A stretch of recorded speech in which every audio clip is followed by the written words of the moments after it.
اگر آپ کی سراؤنڈنگ میں، آپ کے ملازمین میں، آپ کے دوستوں میں، آپ کے قریب اگر سید زادے ہیں، ایک بڑا عجیب کانسیپٹ ہے یار، یہ سید زادے نا، ان کو زکوٰۃ نہیں لگ سکتی. بھائی زکوٰۃ نہیں لگ سکتی اس کا مطلب یہ تھوڑی ہے کہ مدد بھی نہیں کرنی ہے. سید زادے کو مال کا میل ہے زکوٰۃ، اس لیے نہیں دینا.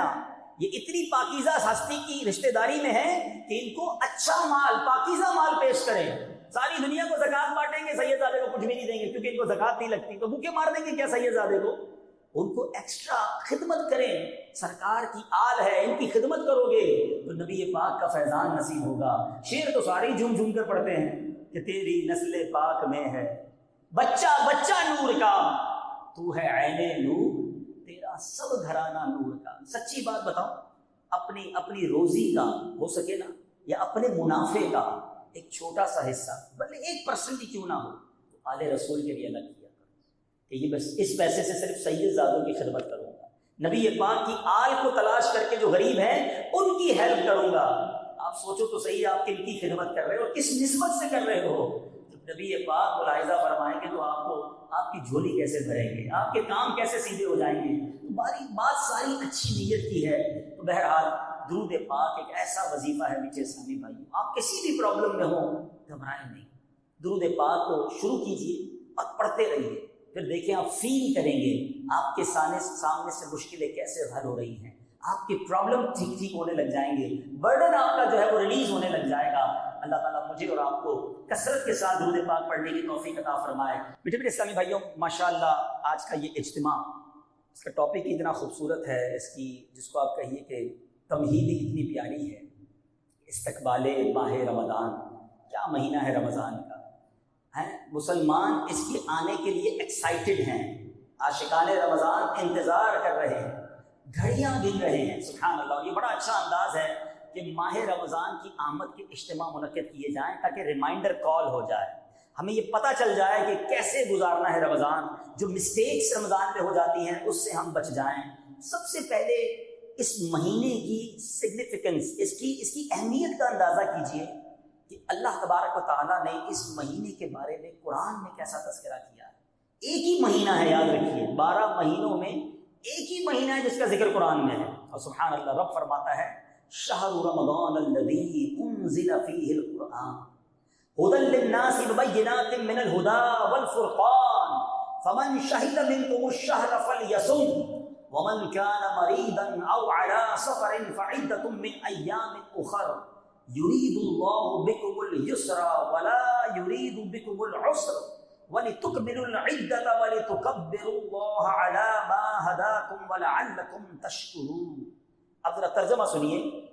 رمضان کا مہینہ جس میں قرآن اترا، لوگوں کے لیے ہدایت اور رہنمائی اور فیصلے کی روشن باتیں، تو تم نے جو کوئی یہ مہینہ پائے. اب آرڈر، پہلے مہینے کی اہمیت، کیسا مہینہ؟ قرآن کے نزول کا مہینہ، لوگوں کی ہدایت والا مہینہ.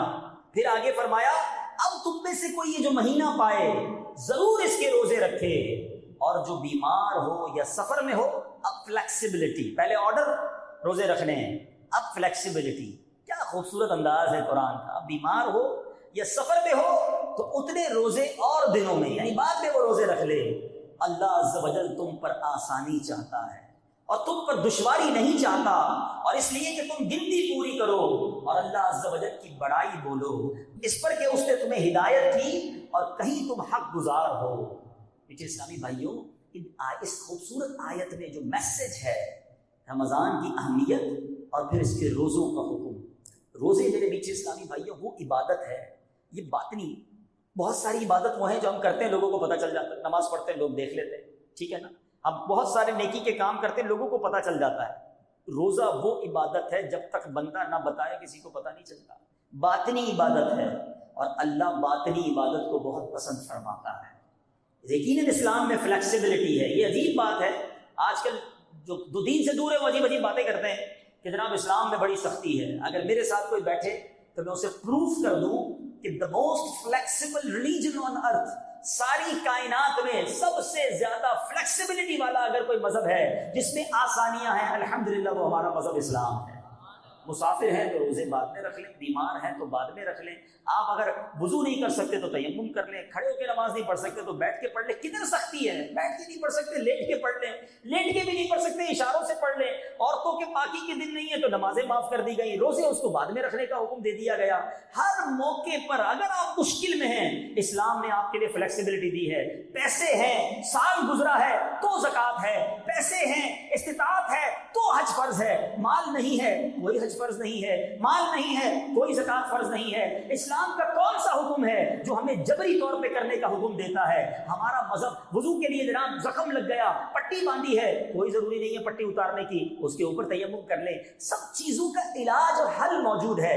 پرابلم کیا ہے؟ لوگ جو دور ہیں دین سے وہ سمجھتے ہیں بڑا مشکل ہے، جو دین کے اندر آتا ہے اس کو پتا چلتا ہے کہ اس سے اچھا تو مذہب ہی کوئی نہیں ہے۔ لوگ کہتے ہیں جناب اسلام انجوائمنٹ کا منع کرتا ہے، اسلام فیملی ٹائم کو منع کرتا ہے، حالانکہ بخاری کی حدیث ہے، جا بجا میرے آقا ارشاد فرماتے ہیں تم میں بہترین وہ ہے جو اپنے گھر والوں کے ساتھ بہترین ہے۔ میرے آقا خود گھر کا سودا سلف لے کے جاتے ہیں، نبی پاک بچوں کے ساتھ کھیلتے بھی تھے، بچوں کو پیار بھی کرتے تھے، اپنی ازواج کے ساتھ بھی محبت کا برتاؤ کرتے۔ پہلے دل سے اسلام اگر کوئی قبول کر لے اور اس کی تعلیمات کو پڑھتا چلا جائے تو میں تو یہ سمجھتا ہوں کہ بندہ اگر صحیح طریقے سے پریکٹسنگ مسلم بن جائے، اس کی فیملی لائف بھی زبردست ہو جاتی ہے، اس کی بزنس لائف بھی زبردست ہو جاتی ہے، اس کی سوشل لائف بھی بڑی اعلیٰ ہو جاتی ہے۔ تو بہرحال یہ بات ضرور ہے کہ بیمار کو روزوں کی چھوڑنے کی اجازت ہے، لیکن اب ایک بڑا عجیب سا فینومینا، ایک عجیب سی پرابلم یہ شروع ہو گئی ہے۔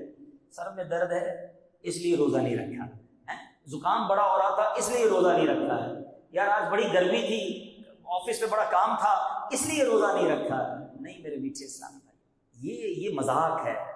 اللہ کی طرف سے جو فرض کیا گیا ہمارے، پہلے سمجھو روزہ کیا ہے۔ 5 پلر ہیں اسلام کے، بچپن سے پڑھتے آ رہے ہیں نا، نماز، روزہ، حج، زکوٰۃ اور کلمہ، ایمان لانا۔ تو روزہ تو پلر آف اسلام میں ہے، بیسکس آف اسلام میں ہے، اور آج روزے قضا ہو رہے ہیں۔ کبھی بھی یہ نہ کہیے گا کہ جناب تھوڑی سی طبیعت خراب تھی اس لیے روزہ چھوڑ دیا۔ ڈاکٹر بھی آج کل اگر کوئی ڈاکٹر بیٹھا تو اس سے بھی میری گزارش ہے، ہر مریض کو کہہ دیتا ہے تم روزے نہیں رکھنا، شوگر کے مریض روزے مت رکھنا، بلڈ پریشر پرابلم روزے نہیں رکھنا۔ اللہ کے بندو کیوں دوسروں کے روزے اپنے اوپر لے رہے ہو؟ آپ بھی سمجھیے، ڈاکٹر کے کہنے سے روزہ معاف نہیں ہوگا۔ واقعی اگر ایسی بیماری ہے کہ جس پہ روزہ رکھنے سے آپ کی بیماری شدت اختیار کر جائے، جان جانے کا خوف ہو جائے یا مرض بہت بڑھ جائے، اس کا آسان طریقہ کیا ہے کہ اگر آپ بیمار ہیں، آپ اپنی اس بیماری کا پرابلم کسی عالم دین سے شیئر کیجیے۔ ڈاکٹر ہے، عالم دین نہیں ہے، شریعت کا حکم ڈاکٹر کیسے بیان کرے گا؟ ڈاکٹر کی جو سجیشن ہے وہ عالم دین سے ڈسکس کیجیے کہ جناب مجھے یہ پرابلم ہے اور ڈاکٹر کہتا ہے کہ روزہ نہ رکھیں۔ اب آپ کو صحیح عالم دین یا مفتی صاحب کہتے ہیں کہ ٹھیک ہے آپ روزہ نہ رکھیں، پھر روزہ چھوڑیں، ورنہ ایسا نہ ہو کہ آپ شدید گناہ گار ہو جائیں۔ روزے سے مت کہو مجھے کام ہے، اپنے کام سے کہو کہ مجھے روزہ رکھنا ہے۔ اتنی محنت میں، گرمی میں مزدوری کرنے والے یہ ہمارے پٹھان بھائی یہ روزہ رکھتے ہیں، اور آج چھوٹا موٹا کام کرنے والا کہتا ہے جناب میں تھک جاتا ہوں اس لیے روزہ نہیں رکھتا۔ کام کم کر دیں، تھوڑا آرام بڑھا دیں، مگر روزہ ضرور رکھیں۔ روزہ دار اللہ کو کتنا پسند ہے آپ کو پتہ ہے؟ روزہ جب ہم رکھتے ہیں ہمارے منہ میں اسمیل آتی ہے، بو آتی ہے، ہم پیسٹ نہیں کر سکتے روزے میں، تو اب جب بو آتی ہے نا افطار سے پہلے، سبحان اللہ حدیث کا مضمون ہے کہ روزہ دار کے منہ سے جو بو آتی ہے وہ اللہ تعالیٰ کے نزدیک مشک کی خوشبو سے زیادہ افضل ہے۔ اللہ کو اتنی پسند ہے یہ۔ روزہ دار کا سونا بھی عبادت ہے، روزہ دار کی ہر سانس کو اسے نیکی ملتی ہے، لیکن شرط یہ ہے کہ روزہ ہو۔ اب ایک اور عجیب پرابلم ہے، رکھ لیا روزہ، آپ نے کہا نا چلو مولانا صاحب روزہ رکھ لیا ہے، اب روزے کے بعد کیا کر رہے ہیں؟ باقی تو سارا دن تو موبائل پہ کھیلنا ہے نا، ٹائم بھی تو پاس کرنا ہے۔ روزہ رکھا ہے تو ٹائم پاس کرنا ہے، اب ٹائم پاس پہ کیا کرنا ہے؟ ہمارے پاس سب کے پاس موبائل آ گیا، انٹرنیٹ آ گئے، پتہ نہیں کون کون سے گیم آ گئے ہیں، روزے میں گیم کھیل رہے ہیں، روزے میں فیس بک کے اوپر پتہ نہیں کیا کیا دیکھ رہے ہیں، معاذ اللہ فلمیں ڈرامے تک سنا لوگ دیکھتے ہیں کہ ٹائم پاس کرنا ہے۔ رات کو سارے دوست مل کر تاش کھیل رہے ہیں، کیوں؟ وہ رات گزارنی ہے نا، رمضان کی سحری تک جاگنا ہے۔ استغفر اللہ، رمضان اس لیے نہیں آیا میرے پیچھے اسلامی بھائی، شاید لوگوں کو پتہ نہیں ہے۔ اب میں آپ کو ایک ایگزامپل کے ذریعے سمجھاتا ہوں۔ ہم میں سے بہت سارے، ہم سارے گناہ گار لوگ ہیں، بہت ساری غلطیاں کرتے ہیں، کسی کی زبان پر ہو سکتا ہے گالی گلوچ ہو جو کہ غلط ہے، لیکن وہ مسجد میں آ کر گالی دیتا ہے۔ بتائیے مسجد میں کوئی گالی دے تو آپ کیا کریں گے؟ شرم نہیں آتی مسجد میں گالی دے رہے ہیں؟ اسی طرح کوئی شخص باہر گانے باجے سنتا ہے، غلط ہے، لیکن مسجد میں آ کے ہیڈ فون لگا کے کوئی گانے سننا شروع کر دے، آپ کیا کہیں گے؟ اللہ کے گھر میں حرام شدت ہے نا، گناہ زیادہ خطرناک ہو جاتا ہے اللہ کے گھر میں۔ بالکل اسی طرح اور مہینوں کے گناہ اپنی جگہ، رمضان کا گناہ بہت زیادہ شدید عذاب لاتا ہے. سمجھو اس بات کو. رمضان نارمل مہینہ نہیں ہے، شیطان کو بند کر دیا گیا ہے نا. جو ہمیں برگلاتا ہے، جو ہمیں بہکاتا ہے، وہ قید ہے. اور بندہ رمضان میں بھی گناہ کر رہا ہے، رمضان میں بھی فلمیں، رمضان میں بھی ڈرامے، رمضان میں بھی میوزک، رمضان میں بھی بے حیائی، رمضان میں بھی جھوٹ، رمضان میں بھی گالی، رمضان میں بھی جھگڑا. ابھی تو پلاننگ ہو رہی ہوگی نا کہ رات کو کون سی گلی میں نائٹ ٹورنامنٹ ہونا ہے. استغفر اللہ. یہ رمضان اس لیے آیا ہے کہ ہم رمضان کی راتیں سمجھو. رمضان کی راتوں میں رحمت کا ندا دینے والا فرشتہ ندا دیتا ہے کوئی مانگنے والا کہ اس کی مراد پوری کی جائے، ہے کوئی توبہ کرنے والا کہ اس کی توبہ قبول کی جائے، ہے کوئی سوالی کہ اس کا سوال پورا کیا جائے. سنو حدیث پاک میں میرے آقا فرماتے ہیں، جس کا مضمون ہے جب رمضان کی پہلی رات آتی ہے اللہ تعالیٰ زمین والوں پر نظر رحمت فرماتا ہے، اور جن پر نظر رحمت فرمائے گا ان کو کبھی بھی عذاب نہیں دے گا. سچ بتاؤ ہمارا حال کیا ہونا چاہیے تھا؟ سارا سال گناہ کیے ہیں، اب تو جھولی پھیلائے، دامن پھیلائے حاضر ہو جانا تھا. اے اللہ گناہگار آیا ہے، بدکار آیا ہے، رمضان کی پہلی رات ہے، اے اللہ تو رحمت کی نگاہ فرمائے گا، ہمیں محروم نہ کیجیے. ہم گناہگاروں پر بھی رحمت کی نگاہ فرما. روزانہ افطار کے وقت حدیث پاک کے مضمون کے مطابق 10 لاکھ گناہگار جہنم سے آزاد کیے جائیں گے. ذرا بتاؤ تو صحیح، 1 بلین گناہگار بخشے جا رہے ہیں. افطار کے وقت میرا ایٹیٹیوڈ کیا ہونا چاہیے تھا؟ سارے گھر والے دسترخوان پر بیٹھتے، ہاتھ اٹھتا، آنسو بہتے کہ اے اللہ آج بھی 10 لاکھ بخشے جائیں گے. مالک آج بخشے جانے والوں میں میرا نام لکھ دے، میرے ان بچوں کا نام بھی لکھ دے، میرے ماں باپ کا نام بھی لکھ دے، ہمیں محروم نہ کیجیے. مگر ہمارا افطار میں تو افراتفری ہوتی ہے. شربت آیا نہیں آیا، پکوڑے آئے نہیں آئے، چاٹ بنا کے نہیں بنا، گھر میں ہنگامہ، الٹا اس میں بھی لڑائی. ہر گھر میں ایسا لگتا ہے افطار کے وقت بیوی کو برا بھلا ہی کہہ رہے ہوتے ہیں. وہ بھی انسان ہے، کمپیوٹر تھوڑی ہے بیچاری، اس نے بھی روزہ رکھا ہے، گرمی کے دن ہے، کچھ چیز کبھی پیشی ہو گئی، چھوڑو ساری چیزیں، آؤ بیٹھو اور دعا مانگو. یہ مانگنے کا وقت ہے. لیکن ٹوٹلی مائنڈ چینج ہے ہمارا. رمضان کہ اگر ہم تھورلی ایٹ اے گلانس اگر دیکھیں کہ رمضان کی تیاری کیا ہو رہی ہے اس وقت، چلے صرف کراچی پر نظر دوڑاتے ہیں تو نکلے ذرا روڈوں پر، جتنے سپر اسٹور ہیں اس پہ آپ کو لائنیں نظر آئیں گی. گاڑی پارکنگ کی جگہ نہیں ہے. کیوں بھائی؟ رمضان کی شاپنگ ہو رہی ہے، گھر والوں کو شربت لینا ہے، کیچپ لینی ہے، سموسے کی چیزیں لینی ہے. اچھا بھائی، اور کیا تیاری ہو رہی ہے؟ جتنے ریسٹورنٹ ہیں ان کے باہر بورڈ لگنا شروع ہو گئے ہوں گے، سحری آفر، افطاری آفر، رات کو دیر سے مڈ نائٹ آفر. اچھا جناب، اور آگے جائیں تو نوجوان کی ٹیم میں بنی ہوئی ہوگی کہ بھائی کرکٹ ٹورنامنٹ کدھر ہونے والا ہے، یہ پلاننگ ہو رہی ہے. مجھے بتاؤ تو صحیح کہ یہ رمضان کا فوڈ فیسٹیول ہے. ہم رمضان کو سمجھ کیا رہے ہیں؟ اچھا کئی ہمارے دکاندار بھائی بیٹھے ہوں گے جنہوں نے یہ معلوم کرنا شروع کر دیا ہوگا 4-5 روزہ تراویح کدھر ہے. 5 دن میں تراویح پوری کریں گے پھر تو مارکیٹ ساری رات کھولنی ہے، پھر دکانیں کھولنی ہیں. باقی فیملی سے پوچھو آپ کا کیا پلان ہے، ان کا کہنا یہ 10-15 روزے کے بعد روزانہ رات کو شاپنگ سینٹر جانا ہے، عید کی تیاری کرنی ہے. ایک پوری تیاری میں تلاوت کہاں ہے، عبادت کہاں ہے؟ فلاں اسکیم، افطاری اسکیم، تلاوت اسکیم کدھر ہے؟ کس نے پوچھا کہ بھائی رات کون سی جگہ ہے جہاں میں بیٹھ کر دعائیں مانگ سکوں، میں کچھ تلاوت قرآن، کچھ قرآن سمجھ سکوں؟ رمضان کو کیا بنا دیا ہم نے؟ شاپنگ، پکنک، کھانا پینا. کئی ایسے لوگ ہیں جن کا رمضان میں پورے روزے رکھتے ہیں پھر بھی 5 کلو وزن بڑھ جاتا ہے. بندہ بولے یار روزے رکھے کیا کیا ہے؟ بولا وہ سحری میں اس لیے زیادہ کھایا کہ سارا دن بھوکا رہوں گا، افطاری میں اس لیے زیادہ کھایا کہ سارا دن بھوکا رہا تھا، اور رات کو بیچ میں ایک بار پھر کھایا کہ پھر موقع نہیں ملے گا. 4 بار تو کھانے کھاتے ہو. تو رمضان کو تو بڑا ہی کچھ اور دیا ہے. ایسا نہ کیجیے. پیارے آقا علیہ الصلوۃ والسلام کے بارے میں بتاتا ہوں، نبی پاک کا رمضان کیسے ہوتا تھا. سب سے بہتر تو نمونہ وہی ہے نا ہمارے پاس. آؤ پیارے آقا کا آپ کو شیڈیول بتاتا ہوں، نبی پاک کیسے رمضان گزارتے تھے. بی بی عائشہ صدیقہ رضی اللہ تعالی عنہا فرماتی ہے کہ جب رمضان آتا میرے آقا علیہ الصلوۃ والسلام بستر منور پر تشریف نہ لاتے تھے. پورا مہینہ نبی پاک اپنے بستر پر نہیں آتے تھے، بس عبادت پر کمر بستہ، پلان تیار. کہتی رنگ مبارک تبدیل ہو جاتا تھا، پیارے آقا کا رنگ متغیر ہو جاتا تھا، خوف خدا طاری رہتا تھا، رات بھر دعائیں کرتے، گر گڑاتے. نبی پاک بستر چھوڑ دیتے اور ہم بستر چھوڑنے کے لیے تیار نہیں ہوتے رمضان میں. لک ایٹ دا ڈفرنس، اتنا سوتے ہیں. ویسے میرا یہ مشورہ تو ہے ان لوگوں کو کہ جو گناہ سے نہیں بچ سکتے نا، فلمیں، ڈرامے، موبائل، ادھر ادھر، بہتر ہے سو جاؤ بھائی. گناہ سے بچنے کے لیے نیند کر لو وہ ٹھیک ہے، لیکن جاگ کر گناہ کرنا اس کی اجازت نہیں. کہ نبی پاک بستر پر نہ آتے. بی بی عائشہ فرماتی ہے ویسے صحابہ کرام کہتے ہیں نبی پاک سے بڑھ کر کوئی سخی نہیں ہے، مگر پیارے آقا کا رمضان میں دریائے سخاوت ایسے بہتا تھا جیسے تیز آندھی چلتی ہے. اس سے بھی زیادہ نبی پاک سخاوت فرماتے، جو آتا اسے عطا فرماتے، جو آتا اسے عطا فرماتے.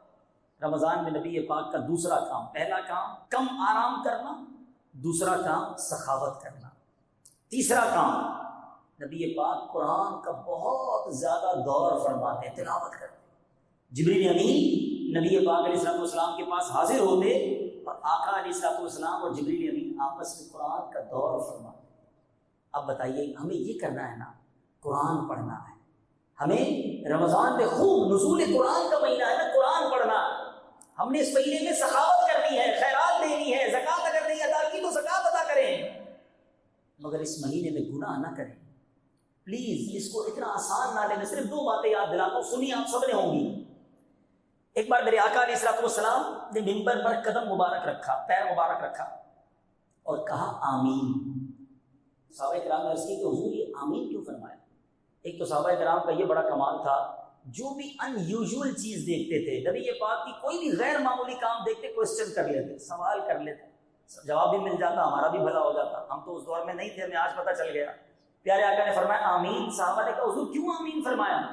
کہ جبریل امین آئے تھے، آ کر دعا کی کہ یا اللہ جو رمضان کو پائے اپنی مغفرت نہ کروا سکے وہ ہلاک و برباد ہو جائے، وہ بدبخت ہو جائے. پیارے آقا فرماتے میں نے اس دعا پر آمین کہی ہے. سوچو دعا کرنے والا کون ہے؟ فرشتوں کا سردار روح الامین جبریل امین. اور دعا پر آمین کہنے والا کون ہے؟ نبیوں کا سردار. دیر از نو ڈاؤٹ، قبولیت میں اب کوئی شک نہیں ہے، قبول ہی قبول ہے. اب سوچئے جس نے رمضان پایا اور مغفرت نہ کروا سکا وہ برباد ہو جائے گا. تو کیا تاش کھیلنے والے کی مغفرت ہو جائے گی؟ کیا فلمیں ڈرامے دیکھنے والا اللہ کو راضی کر لے گا رمضان میں؟ جھوٹ بولنے والا، لڑائی کرنے والا، جھوٹی قسمیں کھا کے اپنا مال بیچنے والا، ملاوٹ کر کے اپنے سودے بیچنے والا رمضان میں کیسے بخشا جائے گا؟ اس مہینے میں بچانا پڑے گا اپنے آپ کو، چینج کرنا پڑے گا اپنی عادتوں کو، تب جا کے کوئی بخشش کی صورت بنے گی نا. پھر اللہ کی بارگاہ میں التجا کریں گے تو کرم ہوگا. گناہ بھی جاری اور کہیں میں بخشا جاؤں گا. سوچیے تو کچھ لوگ سمجھتے ہیں کہ رمضان میں آٹومیٹکلی ٹھیک ہو جاؤں گا. دیکھیے یاد رکھیں رمضان میں یقیناً شیطان بند ہوتا ہے، مگر جو عادتیں ہم نے بگاڑی ہوئی ہیں نا اپنی، وہ ساتھ ہی ہوتی ہیں. جس کی لڑائی کی عادت ہے، جس کی گالیوں کی عادت ہے، جس کی جھگڑے کی عادت ہے، وہ رمضان میں بھی کر رہا ہوتا ہے. بلکہ رمضان کے تیسرے 3-4 روزے تو ڈر ہی لگا رہتا ہے کہ روڈ پہ جھگڑے ہی ہو رہے ہوتے ہیں، کیونکہ نئے نئے روزے رکھے ہوتے ہیں. کئیوں کی سگریٹ چھوٹ گئی ہوتی ہے، کئیوں کے پان چھوٹ گئے ہوتے ہیں. ہر آدمی دوسرے سے لڑنے کے لیے تیار ہوتا ہے افطار سے پہلے. تو رمضان اس لیے تھوڑی آیا کہ آپ اپنا غصہ کسی اور کے اوپر اتاریں، آپ گالی دیں، آپ لڑائی کریں. نہیں، معافی درگزر. صرف کھانے پینے کا روزہ نہیں ہے، سمجھیے آنکھوں کا بھی روزہ ہے، کان کا بھی روزہ ہے، زبان کا بھی روزہ ہے. پیارے آقا علیہ السلام کا یہ فرمان یاد رکھو. نبی پاک فرماتے ہیں، جو حدیث پاک کا مضمون ہے، جو بھوکا پیاسا رہے، رمضان میں روزہ رکھے اور گناہوں سے باز نہ آئے، تو اللہ کو ایسے شخص کے بھوکا پیاسا رہنے کی کوئی حاجت نہیں ہے. خالی بھوکا ہی پیاسا رہے، باقی سارے کام ہو رہے ہیں، تو یہ کون سا روزہ ہے؟ سمجھیے اس بات. اور ایک اور بڑی اہم بات، ایک بار مولا علی کرم اللہ تعالی وجہ الکریم ایک قبرستان کے پاس سے گزرے. آپ نے قبر کو دیکھا اور اللہ کی بارگاہ میں فریاد کی، مولا مجھے اس قبر کے حالات دکھا دے. قبر کے حالات دکھا دیے گئے، آپ پر ظاہر کر دیے گئے. دیکھا کہ اس قبر میں مردے کو آگ کے اندر لوٹ پوٹ کیا جا رہا ہے. وہ مردہ چیخ کر مولا علی سے کہتا ہے، یا علی میری مدد کیجیے، انا غریق فی النار وحریق فی النار، مدد کیجیے. مولا علی نے اللہ کی بارگاہ میں ہاتھ اٹھائے، یا اللہ اس کی بخشش کر دے. ارشاد ہوتا ہے، اے علی آپ اس کی سفارش نہ کریں، یہ بندہ وہ ہے جو رمضان میں دن میں تو روزے رکھتا تھا، رات گناہوں سے باز نہیں آتا. اب رمضان میں گناہ کرنے والا سوچے، ڈر جائے. ہم جیسے آدمی کو تو زیادہ ڈرنا چاہیے، جو روز گناہ کرتا ہے اس کو ڈرنا چاہیے رمضان میں بھی میرے سے تو گناہ ہو جائیں گے. شاید اب بہت سو کو بات سمجھ آئے گی کہ یہ دعوت اسلامی والے پورے مہینے کا اعتکاف کیوں کراتے ہیں. یہ بہت کمال کی سوچ ہے کہ بلا شیخ طریقت امیر اہل سنت کی. گناہ سے بچنا بڑا مشکل ہے. اگر گناہ سے بچ کے رمضان گزارنا ہے تو بہترین طریقہ یہ ہے کہ پورا مہینہ ہی اعتکاف میں بندے ہوئے بیٹھ جائے، اللہ کے گھر میں بیٹھ جائے. امید ہے گناہ سے بچ جائے گا اور خوب عبادتیں کر لے گا. ایک درد ہے، کوشش ہے میری بھی کہ میں بھی اور آپ بھی، ہم سب مل کر کسی طرح یہ رمضان ایسا گزاریں کہ اس میں ایک بھی گناہ نہیں کریں گے انشاءاللہ۔ نیت کر لو انشاءاللہ اس ماہ رمضان میں ایک بھی گناہ نہیں کریں گے انشاءاللہ۔ اب تلاوت قرآن جیسے ہم نے سنا کہ پیارے آقا اس مہینے میں خوب تلاوت قرآن کرتے ہیں۔ اب میں ہاتھ نہیں اٹھاؤں گا ورنہ بہت بڑی تعداد ہم پہ وہ ہے جن کو قرآن پڑھنا ہی نہیں آتا، صحیح تلفظ کے ساتھ قرآن سیکھے ہی نہیں ہیں۔ یہ درست نہیں ہے میٹھے اسلامی بھائی، یہ کیسی زندگی ہے مسلمان کی جس کو قرآن پڑھنا نہیں آتا؟ تو خدا را قرآن سیکھنے والے بن جاؤ، کوئی بات نہیں، جتنی بھی عمر ہو گئی ہے، سفید داڑھی ہو گئی، کوئی بات نہیں، ہمت کریں، بغیر قرآن سیکھے دنیا سے نہیں جانا۔ آخری بات، نبی پاک کا ایک انداز ماہ رمضان میں خوب سخاوت فرماتے ہیں، آپ سے بھی گزارش ہے خوب سخاوت کیجیے گا، کنجوسی نہ کیجیے، زکوٰۃ بھی پوری دیں۔ ایک بڑے دکھی دل سے آج میں یہ بات کر رہا ہوں کیونکہ ہمارا بہت سامنا رہتا ہے، ملاقاتیں رہتی ہیں لوگوں سے، یہ پہلے نہیں دیکھنے کو ملتا تھا مگر اب ایسا فیل ہوتا ہے کہ بڑی تعداد اپنی زکوٰۃ پوری ادا نہیں کرتی۔ یاد رکھیے میٹھے اسلامی بھائی، یہ مال کا میل ہے، زکوٰۃ نہ دے کر آپ اپنے پورے مال کو میلا کر رہے ہیں۔ یہ مال عذاب ہو جائے گا، یہ مال بیماریاں لائے گا، یہ مال کیسے چلا جائے گا آپ کو پتہ بھی نہیں چلے گا۔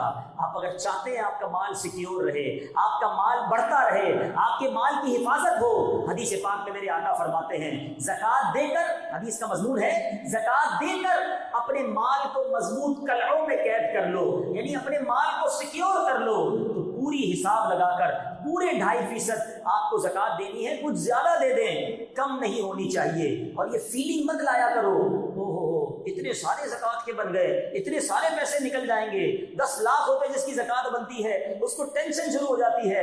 اللہ کے بندے تجھے 10 لاکھ کی ٹینشن ہے، اللہ نے 4 کروڑ دیے تو 10 لاکھ بنے ہیں نا، شکر ادا کر اللہ کا۔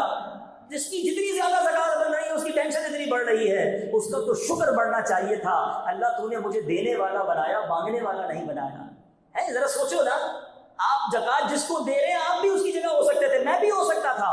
کوئی آ کر ہمارے گھر میں راشن مانگنے آتا ہے، کوئی علاج کے پیسے مانگنے آتا ہے، ہم دیتے بھی ہیں، کہتے ہیں میں نے زکوٰۃ دی، میری کیا اوقات جو میں نے زکوٰۃ دی، اللہ نے مجھے مال دیا، اس قابل بنایا تو میں نے زکوٰۃ دی ہے۔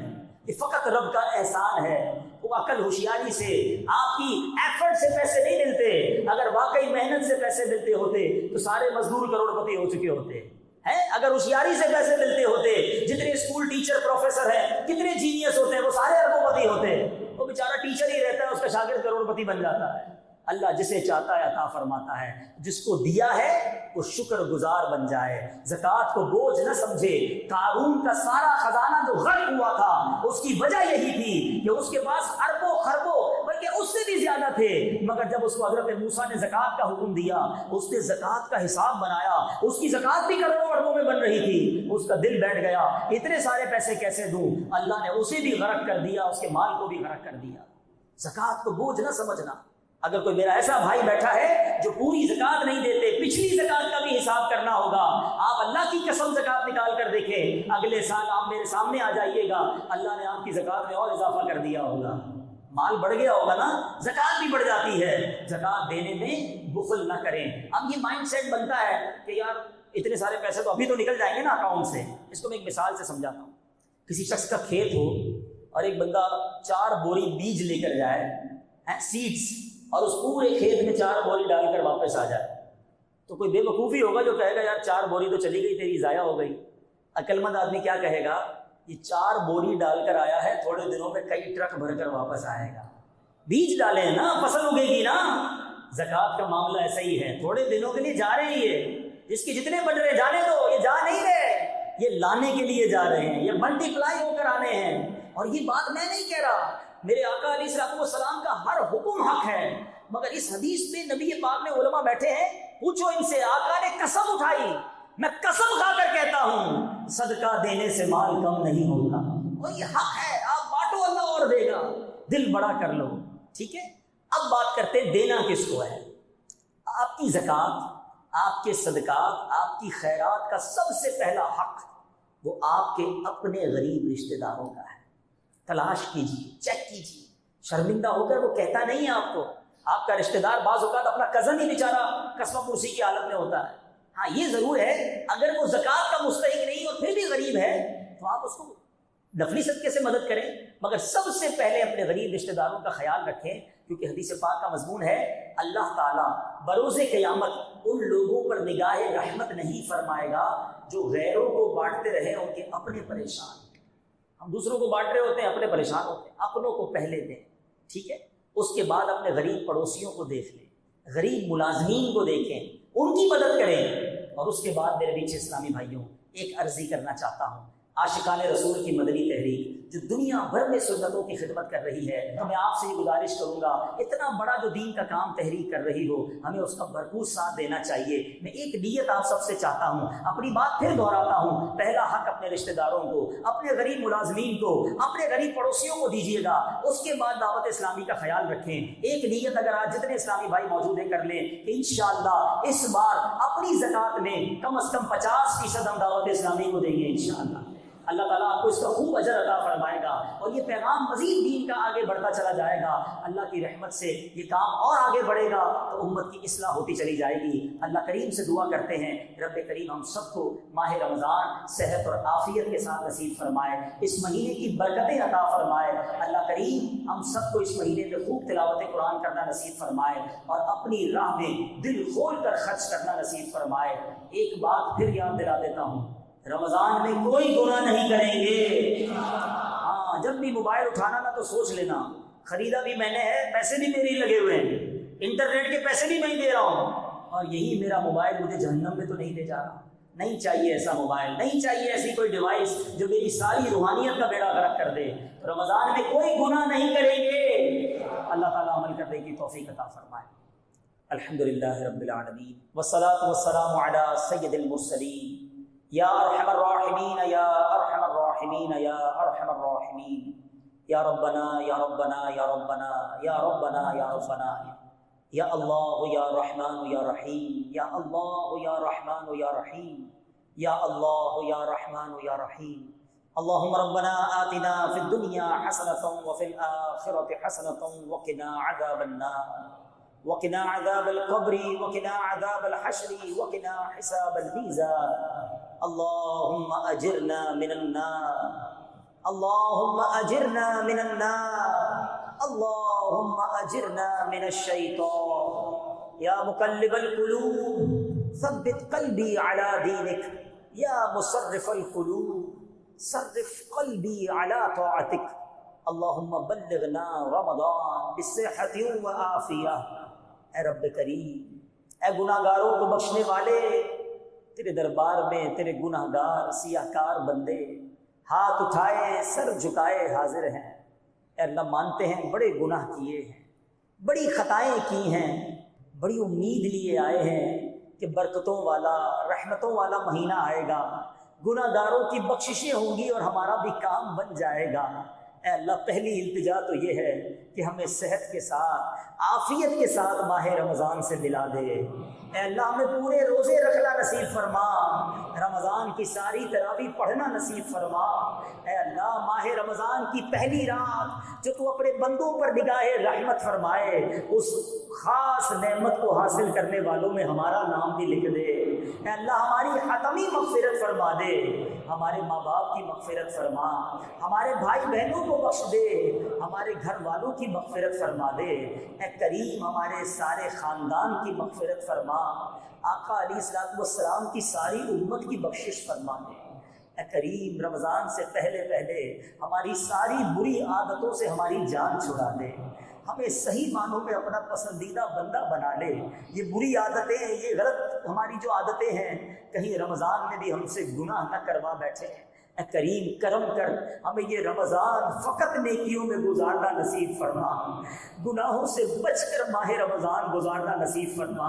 اے اللہ ہمارے آنکھوں کے گناہوں کو معاف فرما، ہمارے ہاتھوں کے گناہوں کو معاف فرما، ہمارے کانوں کے گناہ معاف فرما دے۔ یہ زبان جو دعا کر رہی ہے مولا اس سے بھی بڑے گناہ کیے ہیں، ہماری زبان کے گناہ بھی معاف کر دے۔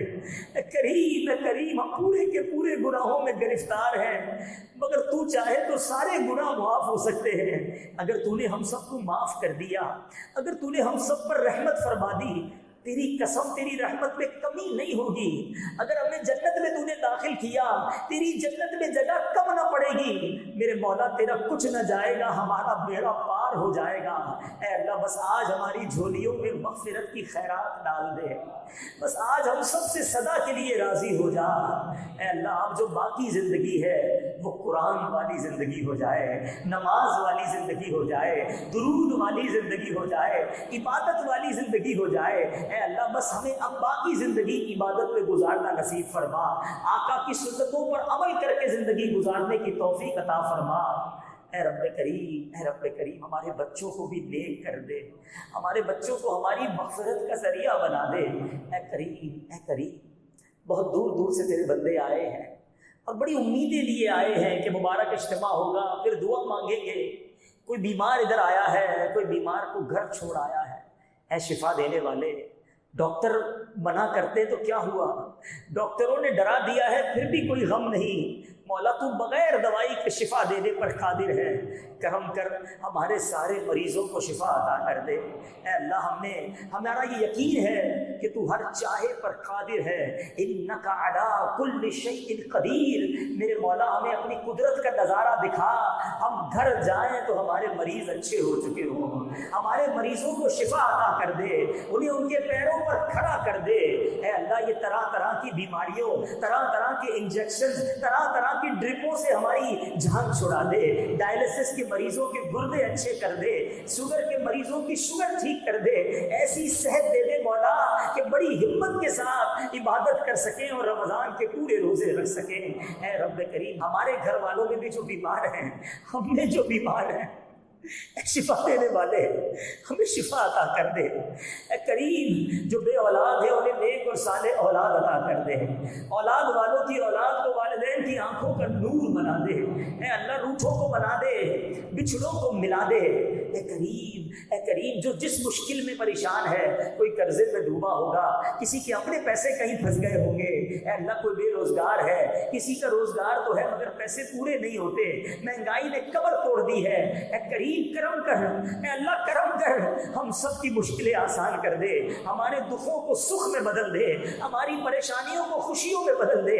تیرے سوا کون ہے جس کے دربار پہ فریاد کرے, تیرے سوا کون ہے جو بے چینوں کو چین عطا کرے. اے قرار دینے والے, اے چین دینے والے, اے سکھ دینے والے, آج تیرے بندے تیرے دربار میں فقیر حاضر ہیں. اللہ تو غنی ہے, ہم فقیر ہیں. اللہ غنی ونحن فقراء.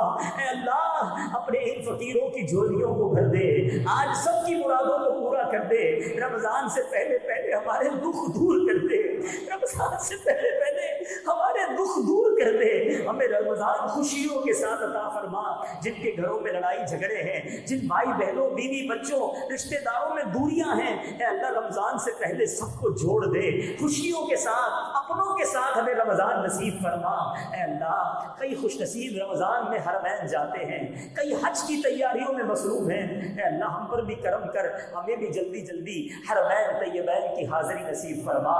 مکے مدینے کی حاضریاں ہمارا مقدر فرما دے. اے اللہ جب تک زندہ رکھیو, ایمان والی, عافیت والی, صحت والی, اے اللہ ہمیں زندگی عطا کرنا. زندگی کی آخری نماز بھی کھڑے ہو کر مسجد میں ادا کریں. اے اللہ اپنے سوا کسی کا محتاج نہ کیجیو. اے اللہ ہمیں اپنے بچوں کا محتاج بھی نہ کیجیو. ہم کھڑے رہیں, صحت کے ساتھ زندگی گزارتے رہے. ساری زندگی ہاسپٹل, عدالت, جیلوں, پولیس اسٹیشن کے چکروں سے محفوظ فرما دے. ہماری جان, مال, عزت, آبرو, آل اور اولاد, دین اور ایمان کی حفاظت فرما. اور جب آخری وقت ہو ہمیں ایمان والی, کلمے والی, نبی پاک کی دین والی, مدینے والی موت عطا فرمانا. اے اللہ جنت البقیع ہم سب کا مقدر فرما دے. جنت الفردوس میں ہمیں آقا کا پڑوس نصیب فرما. اے اللہ ہمیں حاسدوں کے حسد سے بچا لے, ہمیں بد نظروں کی بد نظری سے بچا لے, شیطان کے شر سے بچا لے, جادو ٹونے آسیب سے بچا لے, زمینی آسمانی بلاؤں سے بچا, ناگہانی آفتوں سے بچا, عجیب و غریب بیماریوں سے بچا. بس اللہ چین والی, عافیت والی, سکون والی زندگی عطا فرما. اے میرے مالک ہم کو زوال نعمت سے بچانا, زوال نعمت سے بچانا. جو بات بنی ہوئی ہے مولا بنائے رکھنا, ہمارے جو عیب چھپے ہوئے ہیں مولا وہ عیب چھپائے رکھنا. جو تو نے عزت دی ہے مولا وہ عزت بچائے رکھنا، ادھر بھی عزت عطا فرما، ادھر بھی عزت عطا فرما، ادھر بھی ذلت و رسوائی سے بچانا، آخرت کی ذلت و رسوائی سے بچانا۔ اے اللہ ہماری دعوت اسلامی کو ترقیاں اور عروج عطا فرما۔ قبلہ امیر اہل سنت، تمام علماء اور مشائخ اہل سنت اور ہمارے والدین کا سایہ ہمارے سروں پر تا دیر قائم و دائم فرما۔ اے اللہ ہمارے وطن عزیز پاکستان کی خیر فرما، پوری دنیا میں جہاں جہاں مسلمان بستے ہیں عالم اسلام کا بول بالا فرما دے، سارے مسلمانوں کی خیر فرما دے۔ اللہم ربی یسر ولا تعسر، اللہم ربی یسر ولا تعسر، اللہم ربی یسر ولا تعسر وتمم لنا بالخیر یا فتاح وبک نستعین۔ دنیا میں ہر آفت سے بچانا مولا، دنیا میں ہر آفت سے بچانا مولا، عقبا میں نہ کچھ رنج دکھانا مولا۔ بیٹھوں جو درے پاک پیمبر کے حضور، ایمان پہ اس وقت اٹھانا مولا، ایمان پہ اس وقت اٹھانا مولا۔ ببرکت ان اللہ وملائکتہ یصلون علی النبی یا ایھا الذین آمنوا صلوا علیہ وسلموا تسلیما۔ صلی اللہ علی النبی الامی وآلہ صلی اللہ علیہ وسلم، صلاۃ و سلاما علیک یا سیدی یا رسول اللہ۔ جب دم واپسی ہو یا اللہ، سامنے ہو روضہ رسول اللہ اور لب پہ ہو لا الہ الا اللہ محمد الرسول اللہ۔